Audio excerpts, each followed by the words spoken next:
Hello and welcome. This is Cooking at Home Like a Chef, Episode 5, The White Sauces. The white sauce is a foundation sauce. You might have heard it called a mother sauce. It's from the foundation sauce that we create other sauces. In this episode, I'm going to take you through the sauces we used in the restaurant. Starting with the roux, we'll develop that into a bechamel, and from there, evolve it into the white sauces we used. It's easy, it's simple, something you can do at home, and I'm going to show you how. Master the mother sauces, and you too will be cooking at home like a chef. Now here's a good chart to show you the progression of the white sauce. If you take flour and add fat, in our case butter, you have a roux. Take that roux and thin it with a chicken stock or a beef stock, and you have a veloute. Take that same roux and add milk, you've made a bechamel. Now take that bechamel and blend in some onion and roasted red pepper, you have a roasted red pepper sauce. Same bechamel plus dill, you have a dill sauce. Same bechamel with a heavy cream and cheese, and you've created a Mornay sauce. And for added variation, you can influence the flavor of any sauce with a touch of dry sherry or Marsala wine.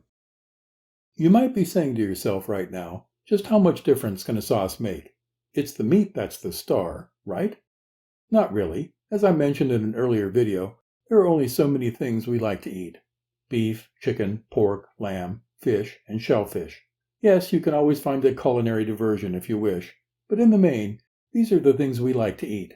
And the thing that separates one region's cuisine or a particular country's cuisine from another is the sauce and the spices in it. For example, here is the stuffed pork loin I prepared in episode 4. I finished this with an apple onion sauce. Everyone knows apples are associated with America. Think apple pie. However, if I had finished this with a light pork sauce with Marsala, that might be considered Italian cuisine. With a sherry-flavored sauce, you'd think of Spain or England. Finished with a red wine reduction brown sauce, you'd be in Paris. It's the sauce, not the protein. So let's take a closer look at those white sauces. Uses for these sauces are almost endless. On the screen are some classic examples. Use bechamel with nutmeg to create a casserole, such as potato or tuna, and the like. Use it for gravies. Influence the flavor with pan drippings or other spices. That red pepper sauce and that dill sauce is perfect for fish. Use it on a firm fish, such as snapper or cod or salmon, especially salmon. Either one is excellent with a braised salmon. That creamy sauce in lasagna, that's a Mornay sauce. Use it with chicken and noodles, you'd have a chicken casserole. And use it directly if you're going to make mac and cheese. It's perfect for that, almost like it was made for it. But it doesn't stop there. You can create different cuisine destinations just by changing the cheese. Alright, now it's time to go make some of this stuff. On the screen is our ingredient list. To create these sauces, I'm going to need flour. I use an all-purpose flour here. Butter. Now I use salted butter. I know a lot of recipes call for unsalted, but I see no purpose of having a single-purpose butter in the house. And without salt, I don't know how you gag that stuff down. I use salted butter. Milk, whole milk here. I need 1 red bell pepper, which will roast and dice. I need 1 tablespoon of dill leaves. I'm going to use dried dill leaves here. If you use fresh, you'll need to double that amount. I need 1 medium onion, minced, heavy cream, and 8 ounces of cheese. In this case, I'll be using a cheddar cheese. For seasoning, we're going to use white pepper. Always use a white pepper for white sauces. It has a different flavor than the darker peppercorns, and besides, it's a white sauce. We don't want to see a bunch of black specks in it. You'll need salt and nutmeg. Now the nutmeg is optional. I use it in some sauces, but not all of them. It has a distinctive background flavor, one that might not be appropriate for all dishes. You're the chef, you be the judge. And here's a list of the equipment I'll be using. We'll start by preparing the red bell pepper for roasting and getting that going. This is going to go quick. Slice down the side of the pepper. This technique was covered in video 2. Clear the seeds and place face down on the roasting tray.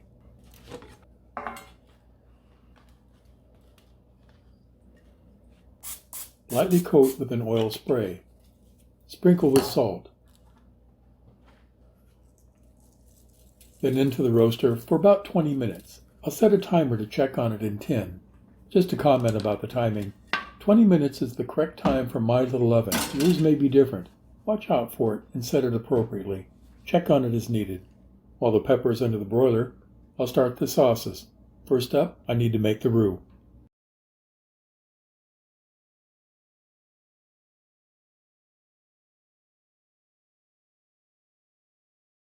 In the rear saucepan, I have 4 cups of whole milk. At the ready, I have 4 tablespoons of butter and 3 tablespoons of flour. The pan in the front is the cooking pot to bring everything together. At medium plus heat, about a 7 on the dial, I'll melt the butter. On the back burner, I'll set that to about a 6 on the dial. I want to heat the milk, but not boil it. It doesn't need to be that hot. Heated slowly, there's less chance of the sugars burning on the bottom. Just as the butter has melted and is reaching the foaming stage, add in the flour and whisk to blend. This is our roux. Reduce the heat to 6 and continue whisking the roux to cook out the flour. We need about another minute to a minute and a half. Be sure to get into all the curves of the saucepan with that whisk. This is the point where the home cook usually makes a mistake in the process. You either undercook the roux or overcook it. If you undercook the roux, the sauce will taste like flour. It'll have a bitter flavor to it and it will be grainy. If you overcook it and darken it, it changes the flavor of the sauce entirely, taking it in a direction we're not looking for at this time. And of course, if you burn it, well, you know what that tastes like. What we want here is a neutral flavor from the roux. We only want it to thicken our sauce, not to influence it in any other way. With the flour now cooked, add in the warm milk, all at once. Whisk thoroughly, making sure to get into all the corners. Increase the heat to high and bring the mix to a boil. Be sure to keep an eye on it. Stir to keep it from sticking and burning on the bottom. Once you've reached a rapid boil, reduce the heat to maintain the boil and cook for an additional 2 minutes at a minimum. After 2 minutes, that's the time to add in your seasonings. Here I'm adding a half a teaspoon of salt and a half a teaspoon of white pepper. I'm going to reduce the heat a little and continue to boil this for another 2 minutes. The longer it cooks, the more liquid the flour will absorb. This is what thickens the sauce. Okay, time to give it a taste check.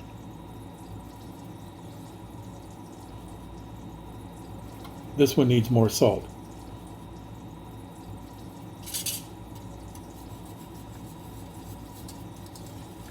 We'll test it with a spoon.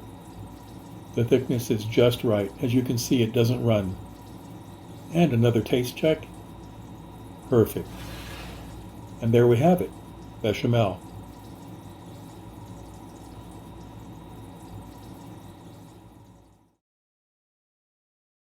The timer just went off on the oven. Time to check the red pepper.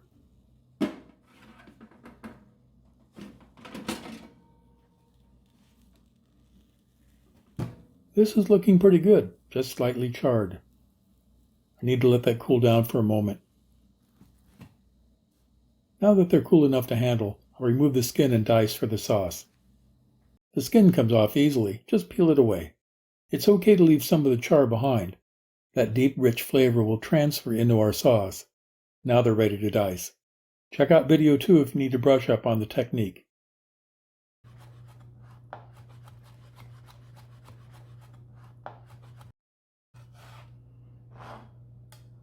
There we go, finished.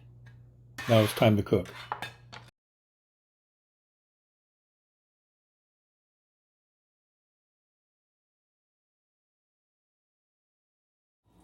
Alright, I have everything at the stove ready for the cook.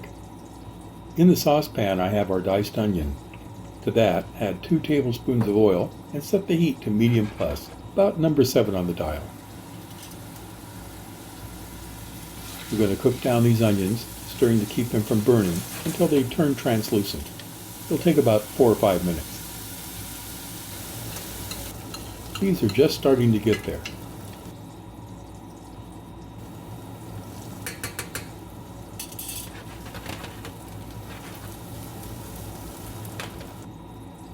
When the onions are translucent, add in the diced peppers. Mix them in, then reduce the heat to number 6. Cook for another 2 or 3 minutes. until the peppers are soft. Here I'll add the nutmeg using a microplaner. Nutmeg is optional, but I think it gives a nice background flavor to this sauce. Not too much, just a few scrapings. As you can see, half of mine missed the pot because of the heat rising from it. I'll rescue that. Cook another minute until you can smell the aromas from the sauce. Now I'll add the garlic powder. Again, optional to your taste, but a good addition in my opinion. We'll just stir that in. Now we're ready to add our bechamel. I'm adding 1 cup. We're going to blend this in and bring it up to temperature. If the sauce remains thick, more like a gravy, like you see here, thin it with either chicken stock or vegetable stock. Here I'll use chicken stock. I'll try just a 1/4 cup and then check it again. Yeah, that's looking much better. Okay, this is ready to be blended. Now if you want an absolute smooth sauce, put it in a regular blender and then pass that through a sieve. Or, if you have one, use a stick blender. It will leave the sauce with a little more texture to it. Here we go, that's looking pretty good. Now I'll check the seasoning. Boy, that's good. It's perfect and doesn't need any adjusting. This sauce is ready to use now, but if you let it cool down and refrigerate it, tomorrow it'll taste even better. And there we have it, roasted red pepper sauce.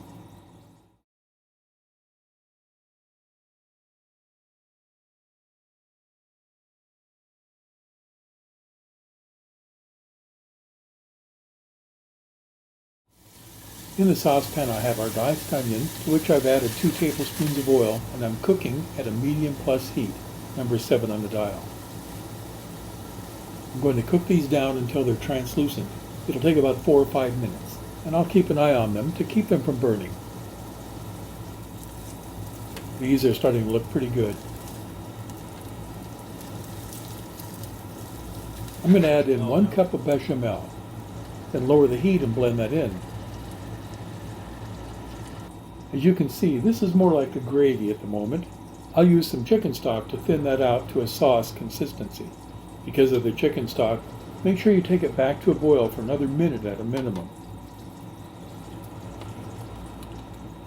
Now I'll add a 1/4 teaspoon of garlic powder. And I'm going to measure out 1 tablespoon of dill leaves.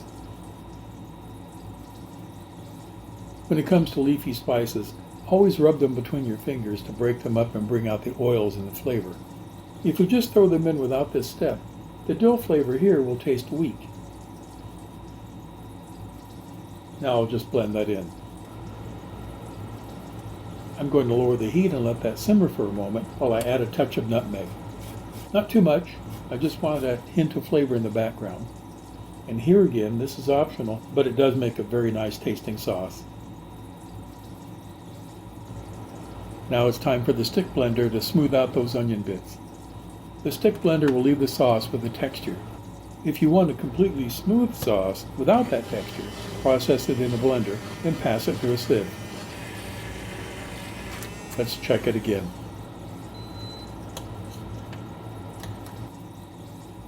This looks a little too thin to me. I may have overdone it with the chicken stock. I'll adjust this by adding more bechamel. That's better. Now for the taste. It's good, but I think it needs a little more white pepper. I'm adding another 1/8 teaspoon. I'll blend that in and give it another taste. Here we go. Dill sauce.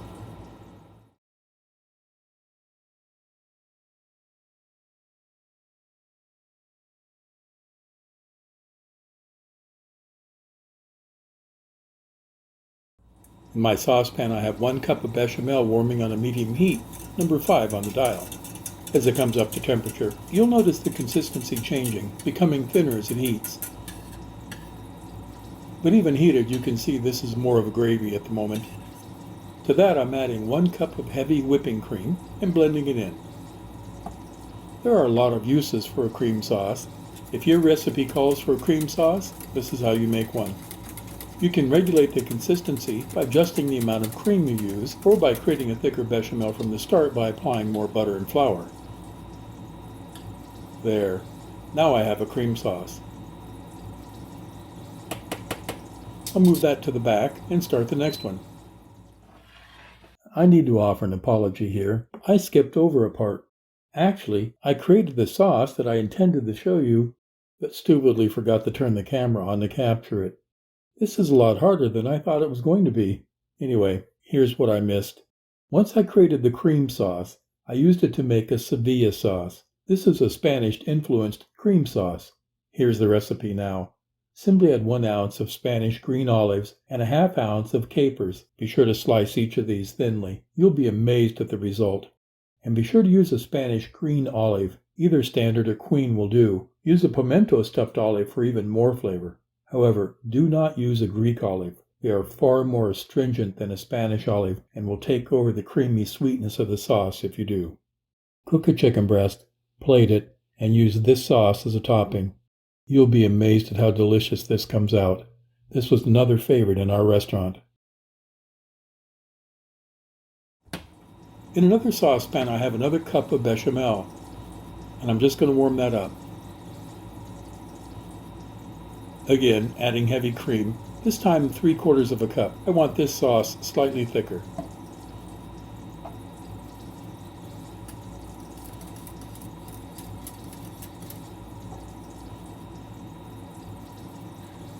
To this, I'm adding a dry sherry. 1 tablespoon at a time, tasting each time to make sure I don't overbalance it. I don't want an alcohol taste, just a sherry taste in the background. I'll let the heat slowly cook out that alcohol. In total, I added 4 tablespoons to this mix.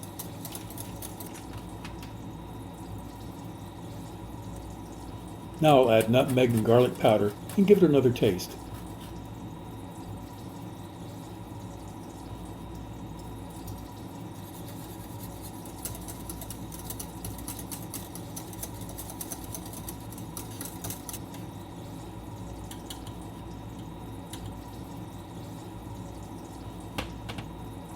That's it.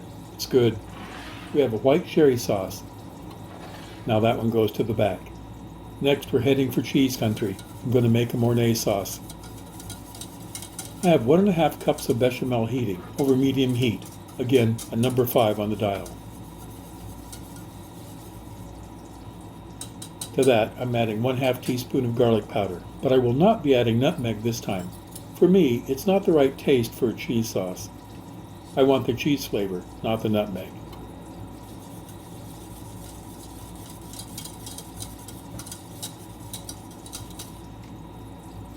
In goes 1 cup of heavy cream that I'll mix in.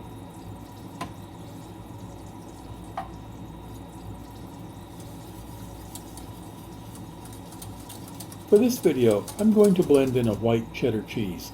Either white or yellow cheese will work depending upon the look you want to have in the end. I'm using 8 ounces of white cheddar grated. Now take note that I'm only putting in small amounts of cheese at a time and blending it completely before adding more. There are a couple of key points to remember when making a cheese sauce. 1. Keep the heat no higher than medium. Low and slow heating is important. Overheating the mixture will break it. That means the proteins in the sauce will lose their cohesiveness. It'll separate, leaving the sauce with a grainy texture. 2. Don't just throw all the cheese in at once. Overloading the sauce with cheese will often form a single mass in the pan. You'll have to work hard to get that back to a smooth sauce, if you can. So don't do it. Okay, in goes the remainder of my cheese.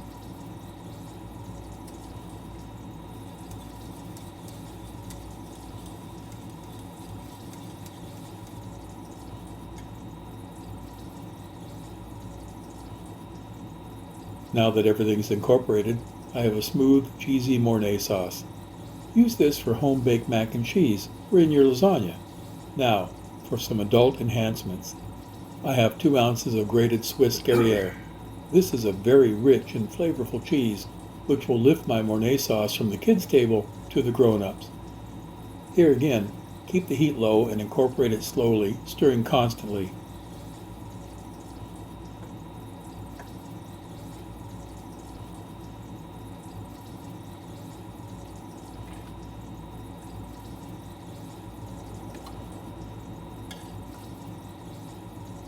This is looking pretty good, smooth and saucy. Now I'm going to take it up another notch and really tickle the taste buds. I'm going to add some marsala to the sauce. Here I'm adding only 1 tablespoon for a nice background taste. Marsala can impart a strong flavor. If you want more, take it slow. Be sure to incorporate the marsala with the sauce each time before adding more, else it can create graininess in the sauce. And here we have it, a marsala cheese sauce. This sauce has a very adult taste, and over vegetables, it's just excellent.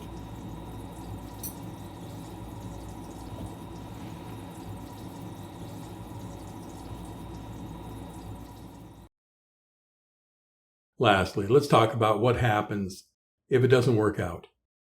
You're going to be able to make this thing 10 times in a row perfectly every single time, but on number 11, the night you really need it to come together, the night the boss is coming over, the night you've invited that woman from down the street, you know who she is, the one who thinks she knows it all, the gossipy one in the neighborhood, the night she's over, well, that's the night it's not going to work. That's the night when it's going to burn. That's the night when it's going to be grainy. That's the night when you're going to be looking to fix it. So the question is, can you fix it? And the answer is, maybe. It depends on what's happened. So if you burnt the roux, if you scalded the milk and it has a bitter taste to it, you can't fix that. Throw it out and start over. If, on the other hand, you simply have added too much seasoning or a little too much of one ingredient, you can probably balance that one back out. So if you've added too much marsala or too much sherry, or maybe you put too many sliced green olives or too many capers into that sauce and its balance is not quite right, you can change that by increasing the volume. Add more cream, add more bechamel. Don't make it too thin, keep the consistency right, but you increase the volume and that will rebalance your sauce. Now, if on the other hand, if your Mornay sauce now is a big clump of cheese in the bottom of the pan, well, that's going to be more difficult to fix, but it can be fixed. It's going to take time and it's going to take patience. If you have the time, if you have the patience at that point, you can add more butter and more cream and whisk it at a low heat and bring that back. But it is going to take a little bit of effort. If you turn up the heat, if you just whisk it like mad, hoping like hell you can smooth it out, well, you can smooth it out. But when you taste it, it won't actually be smooth. It's going to be grainy. And your guests are going to know this. They're going to taste it as well. So, recommendation is throw it away. But if you find yourself in a position where you don't feel that you can throw it away and you need to use it anyway, well, you're going to have to address what happens next. And what happens next, as soon as Karen tastes it, she's going to know. And she's going to be bursting at the seams to go tell everybody what you did wrong. Well, you take her thunder away. You work into the conversation how tricky it was to make this sauce, how difficult it was to actually get that perfect texture in it, just like it is right now. You never let them know you screwed up. You always tell them, this is how it's supposed to taste. They aren't going to know, especially Karen. Who cares about her anyway? But the boss, well, that may be different. Give them a plausible explanation as to why it tastes like this. Stick with your story. Don't sweat bullets in front of them. And you might know that sauce is ruined and you can't fix it, but they don't need to know that. Okay, that's what you do. Well, there we have it, the white sauces. These are the same recipes we prepared and used in our restaurant. We started with a simple roux, flour and butter. Turned that into a bechamel by adding milk. Taking our bechamel, we took 2 side trips down with a roasted red pepper and dill, making 2 separate sauces. To come back to our bechamel, we added cream to it, making it a cream sauce. Into our cream sauce, we added sherry, making it a white sherry sauce. To our sherry sauce, we added sliced green olives, Spanish olives, and some capers. It gave it a wonderful flavor. To our cream sauce, we added cheddar cheese, turning it into a Mornay sauce. Great for mac and cheese. And then we upped that up a little bit by adding a Swiss Gruyere, which changed the flavor entirely, making it more adult. And then we really made it adult by adding some Marsala wine. You too can make these sauces, and when you do, you'll be cooking at home like a chef. All right, next time, it's the brown and the red sauces. Until then.